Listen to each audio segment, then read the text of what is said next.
unang pagkakataon, nandito po tayo ngayon sa Buckingham Palace para makapanayam ang reyna. Hindi ang reyna ng Inglaterra, kundi ang reyna ng Filinvest dito sa Londra. Siya na nga ba ang rarampa sa red carpet sa nalalapit na AGA Awards Night sa Venezia?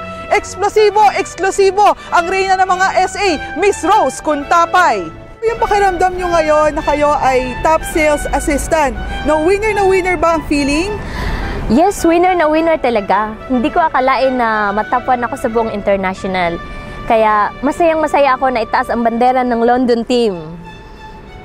Ano po ang mga plano nyo ngayon? Sisikapin kong tuloy-tuloy na ang pag-abante ng buong London team. Yes, yes! Filinvest! Dumako naman po tayo sa ating area sales manager na si Mr. Jerry Collado. Ano naman po ang inyong reaksyon sa tagumpay na ito? Naniniwala ako na wala na makapagpigil pa sa pagpasok namin sa pintuan ng AGA Awards. Nandito ngayon ang aking mga Tres Marias, si Rose Contapay, ang top 1 natin ng buong international SA. Si Judith Brown, top 4 ng ating buong international SA din. At kakapromote lang na sales specialist na si Marge Crispe.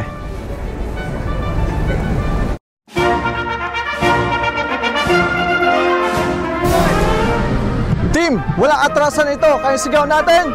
Lona! 1, 2, 3, 4 bilyon. 1, 2, 3, 4 bilyon. 1, 2, 3, 4 bilyon. Nag-uulat para sa Filinvest International, Sherry Lambatin, London, United Kingdom.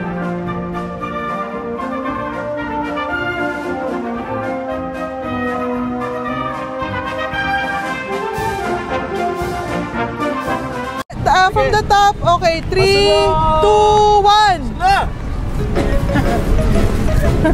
Hindi na makita yung paa nila.